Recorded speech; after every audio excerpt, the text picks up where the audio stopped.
From the art of the deal to keeping it real. Live from the Simply Vegas studios, it's The Power Move with John Gafford.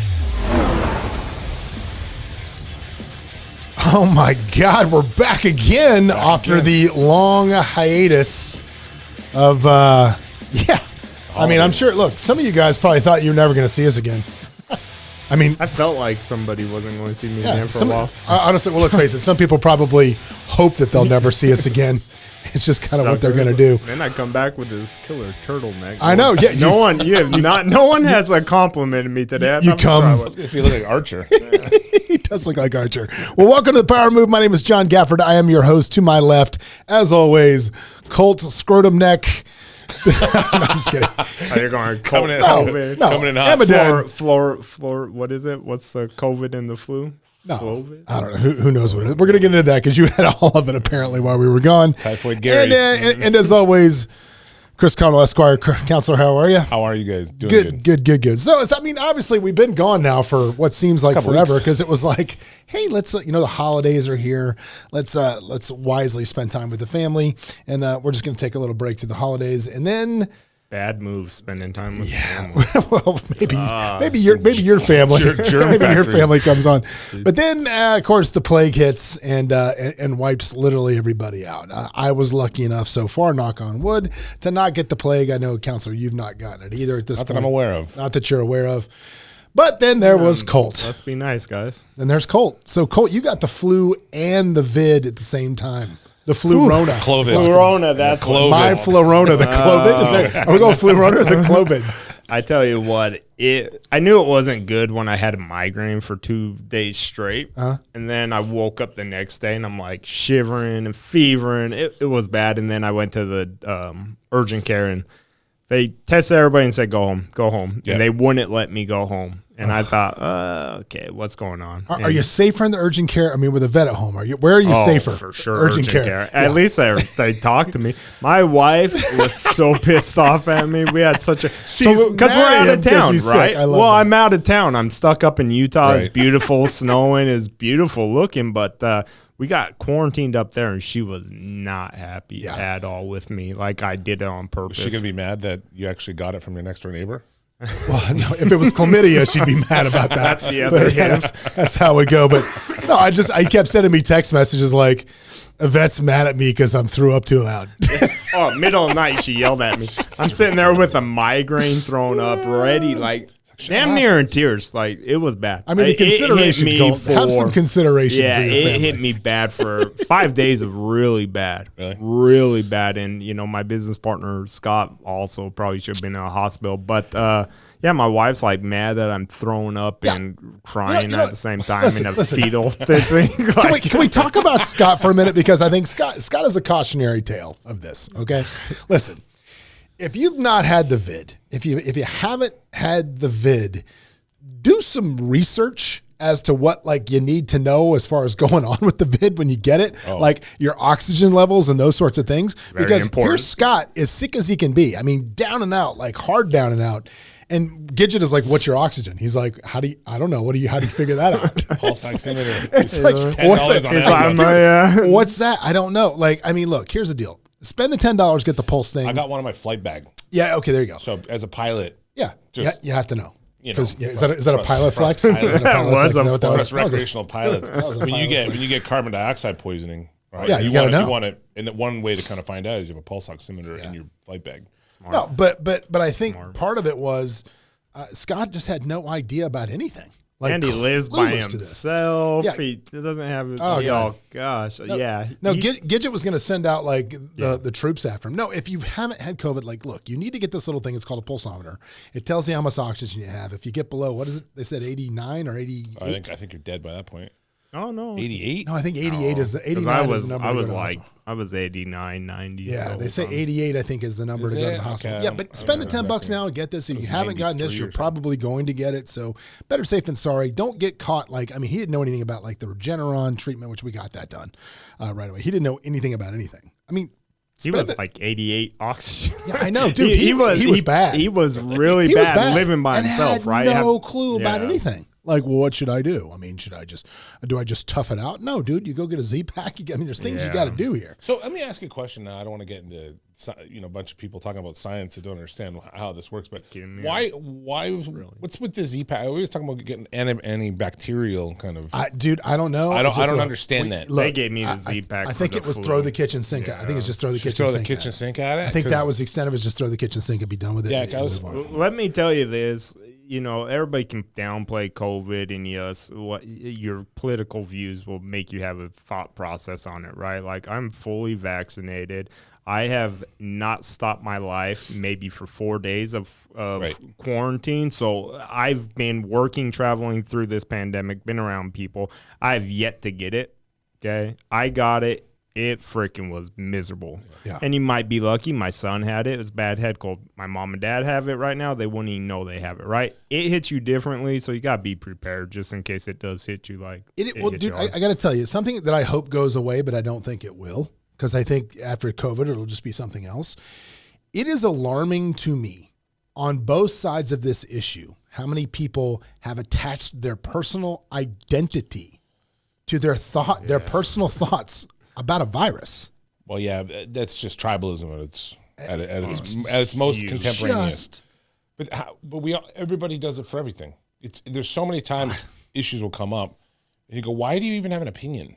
Yeah, it's just why do you care? Yeah. What do you care? Like it just, and I mean, like literally, it's every single Facebook post, and I'm talking about both sides of this. I mean, there's certain people that I got to mute because I'm just so sick of their armchair quarterback expertise. Sure. I think the best quote I ever saw was, not a quote, but a meme the other day. Again, on both sides of the issue, I don't care which side you're on. This meme said, I have like a PhD in something from Harvard. Yeah. I have a so-and-so from John Hopkins. So much lab work. And I'm a doctor. But John 159472 just told me I was an idiot. Bullshit.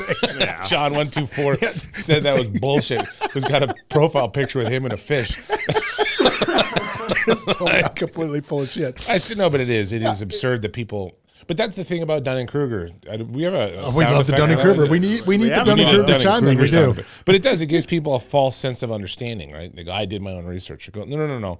You can't self-select what you want to research and call it research, right? Yeah. Research is where you start with a hypothesis and then you test it, come up with it's a whole scientific process. Science is totally ambivalent as to how you feel about anything. Yeah, it doesn't care. If science will come back and say, no, this is more likely if you're this. You know, it's just period. I don't care. I don't want to go too far down the COVID hole. No, this is on both sides of the issue. If you are waking up in the morning and you are looking for something to support your opinion, so you can then repost it on social media on either side of this issue, you're doing it wrong. You're just doing it wrong. I mean, dude, find something, and we're going to talk a little bit about this, not this episode, but the next episode, which we're going to record after this. I'll give you a little sneak peek as to what it is, because I got it out here. The research is done. But on the next episode, a very special episode of The Power Move, we'll be discussing stoicism, because people often, ask me how I do a lot of things that I do, how I get through things. And so if you've never been experienced to classic stoicism, we're going to talk about some of that stuff. And some of that goes along with what we're talking about now. But for this particular episode, there's a lot of stuff to unpack. We haven't been here for a while. I've done some things. We've had some great things go on, and we've had some bad things go on out there. And I want to kind of talk about all this. The first thing I want to talk about, because it's going to be the title of this episode, because it's going to be like clickbait deluxe. Sure. Right? It's going to be like the power clickbait. You're doing it right. Yeah, it's going to be the super clickbait. Is while we were on hiatus, yes, I bought a private jet. And I want to kind of talk about that thought process of alternative investments and why I buy a private jet and what that means and how it's a business and it's not just a flex. Frivolous, yeah. And we've talked before many times. I'd be impressed if you bought 2 private jets, but one. Well, shockingly enough, Colt, we are buying another one, and I'll tell you about that in a minute. So we've talked before, like it's so funny. I had a situation this weekend where I went to look at a 7-figure flip with my partner that I do flips with, and we were looking at this house, and I pulled up, and I was in my Ford Bronco. My partner, who is, got a ton of money, is in his, Chevy truck. And the agent pulls up in a really nice car. And it was just like, and I know that car was probably beyond a little bit where they were. And we were talking, and it was funny. And I said the comment, I said, it's funny when you're coming up, man, when you're coming up in business, you think, I can't wait till I can drive whatever I want. Mm-hmm. And then when you get to the place where you can actually drive whatever you want is going to change dramatically. Right. Like it just gets there. Like we talked before, like, we debated the Rolls Royce. We debated buying the Wraith. We debated buying all of that stuff. And, when I really broke that down and I looked, I've got a really nice car other than my car that the Bronco. I've got another nice car. It sits in the garage. I've had that car for 3 years. And I do want to point out, though, that I did have the opportunity to kind of let you know how much that 430 was, The which one? The 430 as opposed to the 488. Yes, you did. You did. I just want to point that out. We were talking Ferraris. You did put your input on the 430 instead of the 488. But I look at it this way. I've got this really nice car sitting in my garage. I've had it for 3 years. It's got 8,200 miles on it. It sits there and does nothing. So I spent a ton of money on this car, and it's sitting in my garage doing nothing. And that kind of started to play a little bit into the thought process of this private jet for me. Because keep in mind, we did not buy this private jet to sit it in a hangar in Henderson, and then whenever I want it, I can pick up the phone and call and say, gas up the jet, we're going to Cabo. Right. That's not. We've got time for that. Yeah, it is. That was not the intention of this plane. And my partner brought it to me and said, hey, we're going to do this, and we're going to run it like a business. And here's the difference. It pencils out with one plane. It does. Because the plane that we bought is a Dassault Falcon 50. You can look it up. It's a really good mid-range fuel efficient jet. It'll fly from here to Honolulu. It'll fly from here to New York, and then New York to London if I want. It's a long range jet. Well, mid-range, 3,400 miles is how far it'll go, which is far enough for me. Right. And the overall operating expenses on this jet with one, including the hangar and the cruise and everything else, is about $138,000 a month, which sounds like a lot, including the debt service and everything else that's associated with this.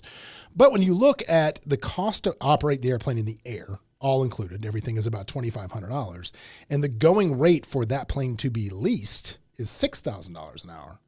Well, now you're talking about a business that makes sense. Last week, Jets.com chartered the plane for the whole week. They resold it. They took their charters and they resold the plane and put it up there. And they did it for, I think it was $150,000 for 30 hours. They took the plane. So that 1 week from Jets.com covered the entire cost. Now, we didn't buy this so I can, join the Mile High Club and be rocking around, quick, easy flights. It also didn't mean that, but it did not mean that. Right. Can we do a podcast from there? No, we can, but trust me, I go up there with my wife. She's gonna be white knuckling as it is. She hates to fly. She hates to fly. Women don't feel anything sexier than being petrified. No. I had a friend that his wife used to have to get so drunk to get on their jet. Like she hated it. She had to every time. Yep. I told kids that was a pitch.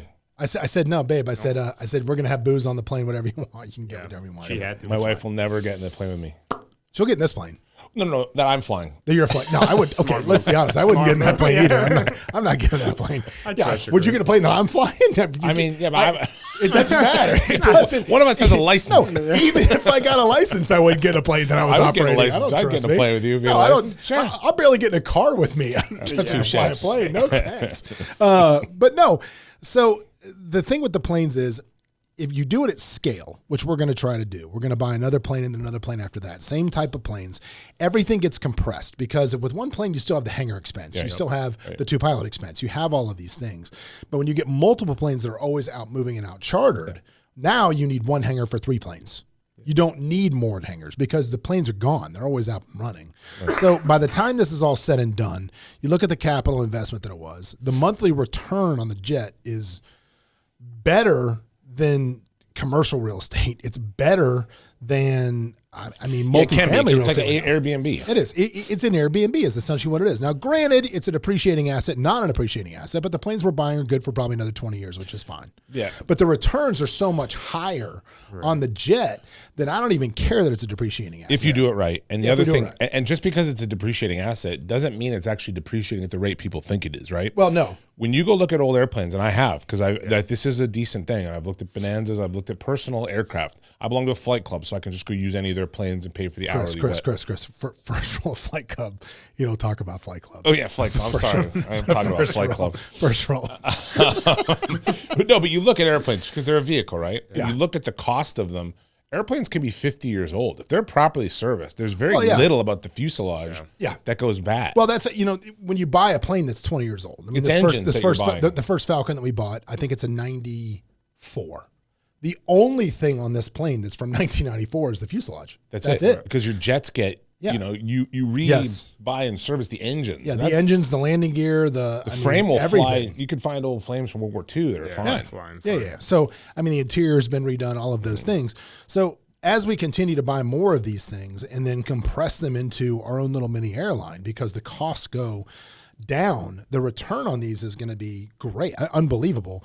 And, you get to fly private for free, not for free, but you can allocate a portion of your profits over to flight, burn up the flight time, which is, our cost about $2,500. So that was the deal with buying the plane. It's a nice flex. Again, I haven't even seen it yet. It's been in the air. It's gone. The plane's been up and moving and making money. So, and that's another thing when you look at this. It's like, if I got a quick flight from here to, and it's just me, I'm not gonna take the flight because the problem is I'd rather have it in the air making $6,000 an hour. Right. Sure. It's like, do you want to go stay in your Airbnb on 4th of July weekend at the beach? No, of course not. You want to rent it. Right. That's why you do it. So there was that. So that was the jet. Super kind of stoked about it. So explain to people, though, how that actually helps you in other ways, too. Well, yeah, obviously, now here's the thing. There is a very large allowable. They're going to close the loophole on it, which is going to be a tax deduction where you can accelerate the depreciation on the plane. You can write it all the way off. However, I'm going to say that in talking to my CPA, my partner CPA, a couple of different people, that is a red flag to get audited when you start buying jets and writing and accelerated 100% write off. Yeah, you start pushing for accelerated depreciation on those, you're going to get audited. Which my taxes are good. I have no fear of that. But who wants to deal with it? You know what I mean? I'm not saying, you want to deal with an audit. Nobody wants to deal with an audit. Right. You just don't. And so we're not going to do that. We're not going to accelerate the depreciation on it. I think we're going to be able, because we bought the plane technically. I bought into this deal. This deal was already done. The plane was purchased in October. So when you buy a plane, you've got 2 sets of pilots. You've got to send them to flight school to learn how to fly type that rating. Plane. Yeah. That's $40,000 a click to get that done. So that and the plane sitting, waiting for them to come through this, waiting to hire the pilots, waiting to get it done. There's a loss from last year. There's a pretty decent loss. So I'm buying in, and then I'm immediately getting that loss towards my taxes, which is great. And then, going forward, if, my company charters the plane, I can charter it at retail. There's nothing wrong with that. Right. There's nothing in the tax code that says I can't charter it at retail. Moving numbers around the page. Perfectly legitimate. Now I can't book it at $25,000 an hour. No. But if the going rate for my Dassault Falcon is $6,000 an hour, I can bill $6,000. Well, I think you should probably. Yeah, you have to. Obviously, we're never giving tax advice. No. Yeah. we're not giving any tax advice or any money advice. The only advice we give on the show is turtleneck advice. Colt is killing it. No, but think about it. Sometimes there's people. Can we talk about the turtleneck for a minute though? Because look. I'm not saying the color on that thing is foreskin, but it's pretty close. Definitely 3-skin. I like it, guys. I appreciate it. It's pretty close. But sometimes people don't ever consider aviation. This is the first time in the history of aviation, up to about 10 years ago, $0 were ever made from the Wright brothers' first flight until then, because of so many bankruptcies and the Braniff Airlines and 9/11 and all that stuff. So aviation was actually a loss. Some companies made money, most lost, and it actually had washed out. Now, the last 15, 20 years, 10 to 15 years is the first time that people are willing to use private aviation more so. It's no longer just the ultra wealthy using G6s, right? You can charter planes, there's charter companies. There's a lot more flexibility because of the logistics of the internet and technology. Well, I think also you look at just the sheer amount of money out there. The amount of money and the fact that you get on your plane, your phone. Does anybody know where this money's coming from? Is everybody just making millions in NFTs? It's been printed. Is that what's happening? 70-something% was created in the last couple 18 years. months. Yeah. It's insane. But it's devalued. I got I don't know if you're friends with him. It's a buddy of mine is posting all this Bored Ape Yacht Club stuff that he. Yeah. And you look at it and you go, "Oh, this is going to be worth so much money." I go, "Well, there's 10,000 of them." Well, no. I wanted to talk about that because something happened over the weekend too. I think that the economy definitely this NFT thing has been insane. But I think you're already starting to see a move from, I mean, everybody, it seems like, is printing an NFT line right now. Right. Yeah. Everybody in the grandparent, get my NFTs, get my NFTs. Yeah, I mean, I saw it was a Vegas Dave was like, I'm printing NFTs. Like, really? Shit. Like, Yeah. Beanie Babies. I have Chris Connell Beanie Babies. Yeah, like whatever. I watched a documentary on that. Why it's sick. Pretty cool. The Beanie Babies. No, but stop hijacking the show, Colt. Sorry, Jesus guys. Christ. But they did a documentary. They did it in Holland with the tulips. Remember when tulips yeah. got, and then maybe they did it with a whale oil back in the 1800s, and then they did it with this, and then we never learned from the past. We always looked to the future. This is different. But I think the beginning of the end for the Flex NFTs is coming, and I'll tell you why. Okay. Here's why. Gary Vee was involved in something this weekend. I don't know if you saw this. Yeah, I saw him talking about, too, the application of NFTs. Yes. Well, here's what they actually launched this weekend. So Gary Vee did a deal with like 5 really high-end chefs in New York, right? And they're opening up a private club in New York that the only way you can get there is, guess how? With an NFT. You have to be an NFT owner. So now the NFT is in actuality a tangible asset that has access to this private club, which I love. So I think we're finally starting to see some tangible things that are going to happen where the Bored Ape Yacht Clubs of the world and all these things are going to just be like, well, why do I need a picture of an ape? I want to get something that's tangible that I can use. And you could put that into any sort of business, right? You could do a joint ownership of a house and say, well, you need to buy this NFT. Yeah. So it's really what you're buying again, is the tangible. I like the first mover thing. I like some of those things, but I look at it and go, if this falls out of favor, your $400,000 investment's worthless. It's like, well, Snoop owns one. I don't really care. What does that matter? Is Snoop inviting me to his house? If you have this NFT, if you're a Bored Ape member, right? You get to come to the most exclusive parties ever. Well, see, that's what Gary Vee's doing. That's what I said. I said, that's fine. That's a social club membership you're buying. You're not buying an NFT. Okay. But if that's not explicit in the contract, if that can be yanked from under me at any point in time, if Eminem doesn't want me over at his house, I'm out. Then it's worthless. I'm out. Well, see, again, that's what I was talking. I was talking about the metaverse with somebody the other day, and there's been all this land sold in the metaverse. Yeah, Snoop Dogg's neighbor just sold. No, but here's my point with the metaverse. Look at how many times that Elon Musk, for shits and giggles, has crashed his own stock. Sure. Just to say, manipulated. I'm going to crash my stock because it's funny. Throw one tweet out and just watch it crash. I mean, you're telling me that one of these guys is not going to invent some metaverse, whatever it is, and then just for shits and giggles pull the plug? Sure. And there's what are you going to do? Nothing. There's nothing. When you go into those things, there's nothing guaranteeing you the right that it's going to be plugged in. It just doesn't exist. John, what do we always say? What do we always say, Colt, on this show? Everybody's cool until they're not. Yep. Everybody's cool until they are. And so what happens when this gets weird, right? And someone sues the metaverse for some. So some server's like, I'm not going to deal with this. Pulls a plug on it. Yep. Or they're an ISP. They owe you nothing. No, they don't. They owe you nothing. This is like that movie Free Guy or whatever, right? It's fucking pull a plug on your entire existence. And you're done. It's over. And you're completely done. I mean, look, I think it's a gold rush. Sure. I don't know if it's a gold sustain. No, so here's the thing too, is there's a bunch of these tech guys go, you just don't understand. Yeah. And I go, no. I really understand what you think you understand. Yeah. I promise you.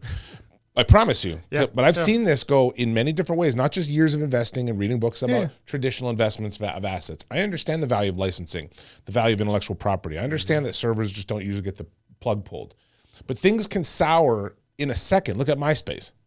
Okay, MySpace was could you imagine telling somebody in 2000 that MySpace is not going to exist in 2 years or whatever? Right. Like you're crazy. You don't understand the value of MySpace. I know Tom. Yeah, I get to play a song. But Tom, my friend. I know Tom. Those are the people. Those are the people that are doing this again. They go, you don't understand. You don't get the value of these licensing deals with celebrities. You don't understand. I'm so far ahead of the curve. I'm such a first mover that I'm the really smart one. A guy like Gary Vee, okay, I don't really follow Gary Vee, but I understand. But he's got pull, okay? So he can generate goodwill towards he knows a how thing. To make it a tangible, and he's done it, and he's wealthy. Well, but moving but again, the move into tangible assets. For example, NFTs are going to become the new crowdfunding for films, for albums, which is great. Whatever else, which is great. It's going to change that industry, as it were. But what's yours worth? Yeah, but my point is I've got a cool picture just because it's in this cool picture line. I think that I don't know how you're going to convert. And here's the thing. Those people that invented like Board Yacht Ape Club, for those of you guys that don't know how NFTs work, when they mint these things and sell them, they're sold at a certain price. But every time they get traded, the people that minted them originally still get a little kickback on them. There's a little residual income happening from the NFT. So it's in their best interest to do something to hold value on these things. It's in their best interest to do that. But how many of those guys are going to figure that out and continue that, especially when you're starting to see more and more tangible products come out? Sure. My buddy Steve Sims just did one. And I don't, at first I was like, Steve, what are you doing? You know, I get it. It's like a virtual bobblehead of yourself. But then he's tying it to his coaching. He's tying it to events. He's tying it to things that happen. So you're getting access. You're not just buying a picture of Steve. You're actually buying a QR code. Steve. Sure, I get it. You're buying Steve. I get it. And that's perfectly fine and good, right? Mm-hmm. Until the moment it's not. Yeah. Right? Until somebody goes, oh, that if you own a Bored Ape Yacht Club, you're one of these douchebags that thought they were so smart, and it gets a sour reputation for some reason. Yeah. Then what happens? All it takes is 1 second. So it's like a bad founder's card. Who was that guy that did the Fire Festival? Right? What was his? that other guy. Come whatever. on, John. Come on, John. You owe those people money. My wife give the people their money back. No. So what was that guy's name? Brendan or Brand or whatever. I don't even know. know. That guy that went to jail. But he had an interesting technique to get bottles of water. He did this exact. He did this exact same thing with like a cool kids black club. Yeah. Right, where you get access to this place in New York. Blah, blah, blah. But it was just a card. It was literally a black card you bought into. Yeah. This is no different. No. Just because you can do it on your take a picture of it on your cell phone, right? Like a QR code doesn't make it any better. Well, here's my concern about it. Like even if you look at the Gary Fee thing with a tangible deal, right? Sure. Like why do you want to join a private club? Why do you want to join a private club? Because it's exclusive and everybody in that room has been vetted to a certain extent to be in that room, right? Correct. If access is only granted by the fact that I had enough money to buy this digital coin. Yeah, if I can buy, like I said, well, like a country club, I think they say statistically the average country club member is at least over 380,000, right?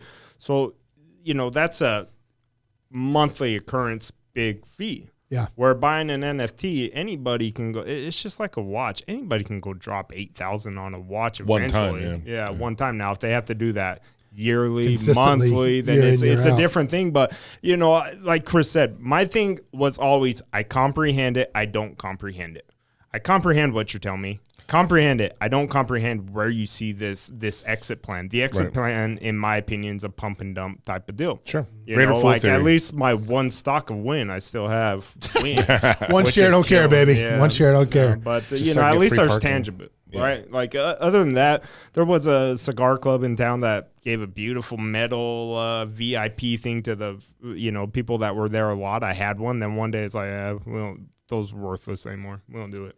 You know, they just pulled that. They pulled the plug. Pulled the plug. There's no contract. No contract. What was I going to do? What, you owe me half off? No. I spent so much money in this bar. No. You're not going to. So eventually one day it's not going to make business sense. And they're going to say, well, we got all these other people. What are we going to do? Create more mints? Really, you either got to make it a tangible thing or it's not going to be there. And at a tangible thing, you're just putting, to me, if I want to join a membership and they make me go buy, now I got to go Bitcoin or I got to go place my money in the crypto stuff and then I buy that through that. You're making me jump through process. No, just take my money. Yeah, I mean, if you look at like people have asked me, like, you going to buy any property in the metaverse? You can do that. I'm like, no, here's why.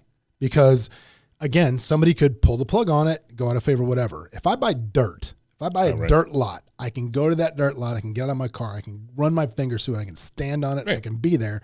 And the only way I'm going to lose that dirt lot is literally if don't pay your taxes. Don't pay your taxes, of course. But like if invasion boats were to land on our shores and some foreign power was to take over our country. The Lake Mead pirates again. Land, exactly. And claim all the land. That's the only way I'm going to lose that. Right. How cool would it be if Lake Mead had pirates? And again, they did in Hawaii. No, and look at it this way. And look at it this way. Why do they say you should buy? Why do people tell you to buy land? What's the old adage of saying? Because why do you buy land? They're not making any more of it, right? Unless you're in Dubai, right? They're not making more of it unless you're in Dubai. Apparently, in the metaverse, they can make as much as they like. There's no. So that's the other. There's no contract that says they can't. There's make no more consequences. land. There's nothing. So What this is, though, like all other things, it's a greater fool theory, right? In hot potato, somebody gets stuck with the potato. Yep. So you either bought it, that last guy that bought it and sold. Yeah. Everyone before him made money. Yeah. Everyone after them loses it. So, and you can do that. You want to be on the right side of that curve, right? Well, I'm just saying. If you are somebody that lives in Las Vegas and you bought a house in 2006, you're on. Learn from your mistakes, my friend. I was just going to say it can be real estate. You can do. There's so much quote unquote speculation purchases. Isn't that the same thing though? Yeah, it is. Yeah, it is because it's only going to go up. It's going to go up. It's worth everything. Blah blah blah, and it's not right. Like I sold a piece of land. The guy goes, I had it appraised for $3 million. I'm like, cool. It's worth $900,000. Well, it was appraised. Who cares what it was appraised? It was never worth $3 million. It was worth $900,000. And 4 appraisers after I told them, it's like Tommy Boy. There's only one reason. Like right now, there's a lot. You get pitched investment deals, and it's all about the IRR. Yeah. That is speculative. Oh, if you're going to buy a real estate deal, buy it on cash flow. The only time I will buy a speculative real estate deal is, for example, we just bought our office buildings in Summerlin. We just bought both of those. So it was $3 million for both of them, right? And when you look at what we're paying in rent versus what we're going to have to pay on the mortgage was dirt cheap because of just money's cheap right now. But still, we have to pay more now than we were renting it. Right. But it's a 10-year full AM loan. We were going to lose the money anyway. We're going to own the building. Yeah, I'll buy a speculative IRR deal if I'm the tenant. Sure. If I'm the tenant. Yeah, because if it goes bad for me, it's going bad for me anyway. Exactly. Yeah. If I no longer need that lease, I don't need anything. Yeah, something's going to go bad. I just closed on a building too last week.